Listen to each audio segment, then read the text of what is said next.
Hello नमस्कार मित्रहरू, स्वागत छ इन्भेस्टली च्यानलमा। र आज हामी फेरि उपस्थित भइसकेका छौँ यहाँहरू समक्ष नेप्सेको अपडेट लिएर र केही इन्डिभिजुअल स्टकहरू लिएर।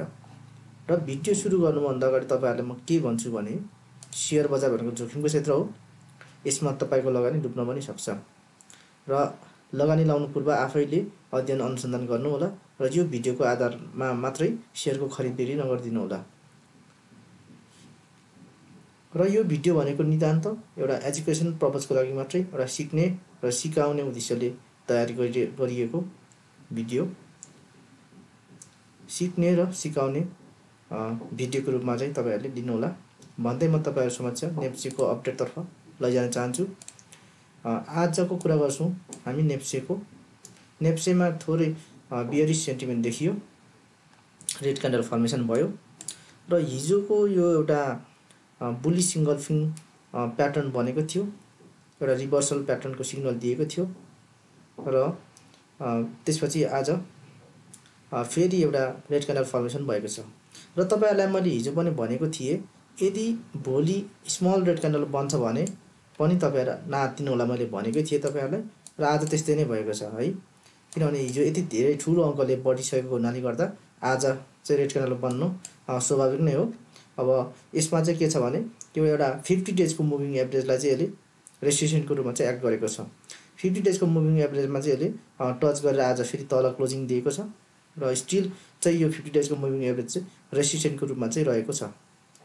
र म तपाईहरुलाई अर्को कुरा पनि के जानकारी गराउँछु भने यसमा चाहिँ सपोर्टको कुरा गर्छौं भने आज एउटा यो एउटा सपोर्ट रहेको थियो फिबोनाचीको।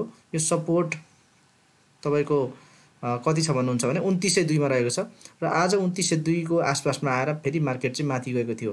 बायरहरुले बाइङ प्रेसर दिएर माथि लगेको थियो र यो आज यही आसपासमा रहेको छ र अझै पनि हामीले किन्ने मौकाको रूपमा चाहिँ हामीले यसलाई चाहिँ सदुपयोग गर्न सकिन्छ। तपाईहरुलाई म यो अप्रिल 27 को चार्ट क्यान्डलस्टिक चार्टहरु म देखाउँछु, लगभग उस्तै बनेको छ। यसमा पनि के थियो भन्नुहुन्छ भने 50 डेजको मुभिङ एभरेजमा चाहिँ आएको थियो त्यो बेला र यसमा चाहिँ बुलिश इन्गल्फिङ प्याटर्न बनेर नेक्स्ट डे चाहिँ यसरी नै रेड क्यान्डल एउटा बियरिश स्पिनिङ टप बनेको थियो त्यो बेला है। र यसरी बनिसकेपछि नेक्स्ट डे फेरि ग्रीन क्यान्डल फर्मेसन भएर मार्केट चाहिँ माथि बढेर गएको थियो र त्यसैगरी अहिले पनि हाम्रो के छ एउटा बुलिश इन्गल्फिङ प्याटर्न बन्यो र नेक्स्ट डे फेरि हाम्रो रेड क्यान्डल बनेको छ। र अब फेरि हामीले भोलिको मार्केट हेर्नुपर्ने हुन्छ। यो धेरै तल नखसेको हुनाले चाहिँ हामी आत्तिहाल्नुपर्ने स्थिति छैन र बिस्तारै यो एउटा साइड रिजन गएको जस्तो देखिन्छ र बिस्तारै यो माथि बढेर जान सक्ने प्रबल सम्भावना देखिन्छ। र यसरी माथि बढेर गएको खण्डमा चाहिँ अब मैले तपाईहरुलाई हिजो पनि भनेको थिए एउटा रेसिस्टेन्स पनि रहेको छ। यसमा यो रेसिस्टेन्स चाहिँ एउटा 2980 को आसपासमा एउटा रेसिस्टेन्स फिबोनाचीको रेसिस्टेन्स पनि रहेको छ र हाम्रो नेक्स्ट टार्गेट भनेको हाम्रो यदि यो 50 डेजको मुभिङ एभरेजलाई ब्रेक गरेर माथि जान्छ भने हाम्रो यो 3050 को एउटा चाहिँ रेसिस्टेन्स हुन आउँछ। र हामीले अब के गर्ने त, लगानी कतिखेर लाउने भन्ने कुरोहरु आउँछ। यदि बजार घटेर तल आउँछ, यसरी सपोर्ट जोनमा आउँछ भने हामीले लगानी लाउन सकिन्छ ढुक्कैसँगले।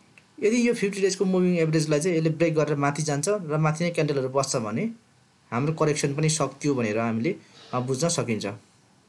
अब तपाईहरुलाई म भोल्युमको कुरा गर्छु। भोल्युम आज कम नै आएको छ। भोल्युम आज 7.49 अर्ब 7.5 अर्बको आएको छ र यसरी मार्केट घट्दाखेरि भोल्युम पनि घट्नु भनेको सस्तोमा सेलरहरुले चाहिँ शेयर बेच्न राजी छैनन् भन्ने कुरो हो। यसरी चाहिँ भोल्युम पनि कम आएको छ, एकदम राम्रो संकेत रहेको छ र आरएसआई 41.6 रहेको छ।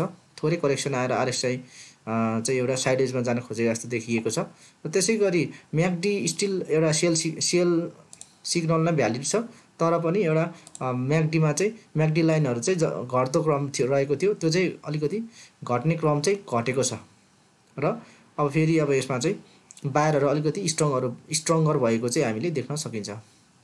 र त्यसैगरी डिएमआई प्रसपेक्टबाट हेर्दाखेरि पनि पोजिटिभ डिआई लाइनहरु चाहिँ माथि आउन खोजेको जस्तो देखिन्छ र त्यसैगरी माइनस डिआई लाइनहरु तल जान खोजेको जस्तो देखिन्छ। अब यो चाहिँ एकदम राम्रो पोजिटिभ संकेत रहेको हामीले लिन सकिन्छ। यो त भयो नेप्सेको ओभरअल एनालाइसिस र त्यसैगरी म तपाईहरुलाई इन्डिभिजुअल स्टकतर्फ लैजान चाहन्छु। इन्डिभिजुअल स्टकमा हामीले तपाईहरुले भन्नुभएको कमेन्टको आधारमा हामीले एचडीएचपीसी लिएर आएका छौं। र एसडिएचबिसी को कुरा गर्छौं भने एसडिएचबिसी मा एउटा बुलिश इन्गल्फिङ प्याटर्न बनेको थियो र आज यो बुलिश इन्गल्फिङ प्याटर्न चाहिँ भ्यालिड भएको छ। Bullish spinning top candle formation भएको छ र यो अझै पनि माथिसम्म बढेर जान सक्छ भनेर हामीले चाहिँ अनुमान लगाउन सकिन्छ। तैपनि हामीले चाहिँ के विचार पुर्याउनु पर्छ भने त्यसमा चाहिँ एउटा बुलिन्जर ब्यान्डको मिडल ब्यान्डमा चाहिँ एउटा रेसिस्टेन्सको रूपमा काम गरेको छ यसले, र यसलाई अब चाँडै नै ब्रेकआउट दिएर माथि जान सक्ने चाहिँ प्रबल सम्भावना देखिन्छ। र यसको सपोर्टको कुरा गर्छौं हामी, सपोर्ट 350 मा रहेको छ र हाम्रो रेसिस्टेन्स फिबोनाचीको 416 मा देख्न सक्छौं है। र हाम्रो नेक्स्ट टार्गेट भनेको हाम्रो 521 हुन आउँछ एसडिएचबिसी मा। र भोल्युमको कुरा गर्छौं हामी, भोल्युम चाहिँ आज एभरेज भोल्युम भन्दा कम नै आएको देखिन्छ र आरएसआई हरू पनि 51 रहेको छ। आरएसआई पनि बढ्दो क्रममा रहेको छ, एकदम राम्रो संकेत देखाउँछ यसले चाहिँ एउटा यो 40 को एउटा यो लाइनलाई आरएसआई को यसमा चाहिँ यसले सपोर्ट लिएर माथि चाहिँ पुल ब्याक भएर माथि गएको छ। र त्यसैगरी म्याकडी को कुरा गर्छौं, म्याकडी मा पनि म्याकडी लाइनहरु घट्दो क्रम चाहिँ घटिसकेको छ र यो म्याकडी चाहिँ अब फेरि पुल ब्याक भएर फेरि माथि फर्किन खोजे जस्तो देखिन्छ। र यसरी ओभरअलमा हेर्ने भने एसडिएचबिसी मा एकदम राम्रो संकेत देखिएको छ। यो एउटा बुलिश इन्गल्फिङ प्याटर्न पनि भ्यालिड भएको हामीले मान्न सकिन्छ। मैले तपाईहरुलाई भनिहाले सपोर्ट र रेसिस्टेन्सको बारेमा अघि नै, र यदि छ भने एसडिएचबिसी तपाईहरुले होल्ड गर्नु होला, र छैन भने तपाईले यो यदि भोलि 350 को आसपासमा आउँछ भने हामीले यो सपोर्टको आसपासमा बाइ पोजिसन लिन सकिन्छ। ओके, मैले यति नै भने एसडिएचबिसी मा। र त्यसैगरी नेक्स्ट स्टक लिएर आएका छौं हामीले जीएफसीएल, गुडविल फाइनान्स लिएर आएका छौं। र जीएफसीएल को कुरा गर्छौं, जीएफसीएल मा पनि हिजो एउटा बुलिश इन्गल्फिङ प्याटर्न बनेको थियो र आज चाहिँ थोरै रेड क्यान्डल फर्मेसन भएको छ, स्मल रेड क्यान्डल फर्मेसन भयो। र यसमा हामीले के भन्न सक्छौं भने यो एउटा बियरिश स्पिनिङ टप फर्मेसन भएको छ। अब यसमा चाहिँ यो बुलिश प्याटर्न जुन हिजो बनेको थियो, एउटा बुलिश क्यान्डल हिजो बनेको थियो र त्यो भन्दा माथि नै बस्न सफल हुन्छ अथवा त्यो आसपासमा बस्न सफल हुन्छ भने चाहिँ मार्केट छिट्टै नै माथि बढेर जान सक्ने देख्छौं भनेर हामीले हिजो पनि भनेको थियौं र त्यही अनुसारले चाहिँ यसले एक्ट गरेको छ। र आज यो धेरै घटेको पनि छैन, त्यही भएर पनि यो स्टिल एउटा चाहिँ सपोर्ट आसपासमै आएको छ 875 है। 875 मा एउटा सपोर्ट एउटा रहेको छ र यो सपोर्टकै आसपासमा बनेको कारणले गर्दा पनि यो छिट्टै नै माथि उठेर जान सक्ने चाहिँ देखिन्छ। र बुलिन्जर ब्यान्डबाट हेर्छौं भने पनि एउटा बुलिश इन्गल्फिङ प्याटर्नलाई चाहिँ यसले भ्यालिड बनाएको हामीले देख्न सक्छौं, किनभने यसको मिडल ब्यान्डलाई पनि यसले रेस्पेक्ट गरेर माथि गएको छ। आज चाहिँ घटेर बुलिन्जर ब्यान्डको मिडल ब्यान्डसम्म चाहिँ आएको देख्न सक्छौं।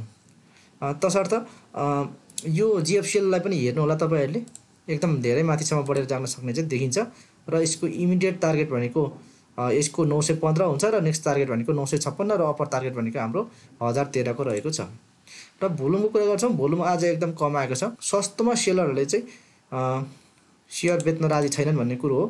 अब छिट्टै नै यो यसमा चाहिँ रिभर्सल प्याटर्न पनि बनिसकेको छ र छिट्टै नै यो चाहिँ माथि बढेर जान सक्ने देखिन्छ। र आरएसआई पनि पुल ब्याक भएर माथि जान खोजेको छ र त्यसैगरी म्याकडी लाइनमा पनि बायरहरु स्ट्रङ्गर बन्दै गएको हामीले देख्न सक्छौं। मैले जीएफसीएल को बारेमा यति नै भने। त्यसैगरी नेक्स्ट स्टक लिएर आएका छौं सीएफसीएल। सेन्ट्रल फाइनान्सको कुरा गर्नु पर्दाखेरि सेन्ट्रल फाइनान्समा पनि हिजो एउटा राम्रो रिभर्सल प्याटर्न दिएको थियो र यसमा पनि एउटा बियरिश स्पिनिङ टप बनेको छ। आज एकदम स्मल भोल्युम आएको छ। आज चाहिँ यसमा चाहिँ धेरै कारोबार भएन र यस घट्न पनि मानेन है। आज फाइनान्सहरु धेरै जसो कम्पनीहरु बढ्ने बेलामा हिजो 9% ले बढ्यो, तर घट्ने बेलामा चाहिँ 2% ले मात्रै घटेको छ है त ओभरअल सेक्टर पनि।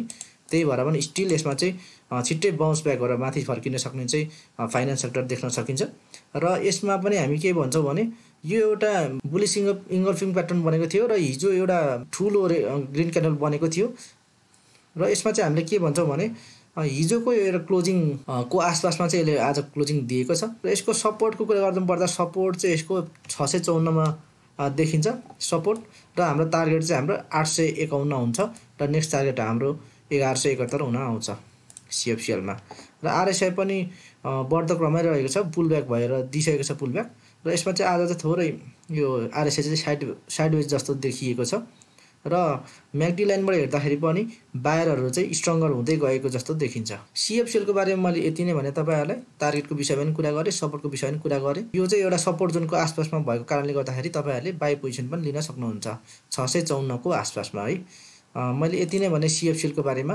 र यदि तपाईहरुलाई पनि कुनै स्टकहरु जान्न मन लागे तपाईहरुले हाम्रो कमेन्ट बक्समा कमेन्ट गर्दिनु होला।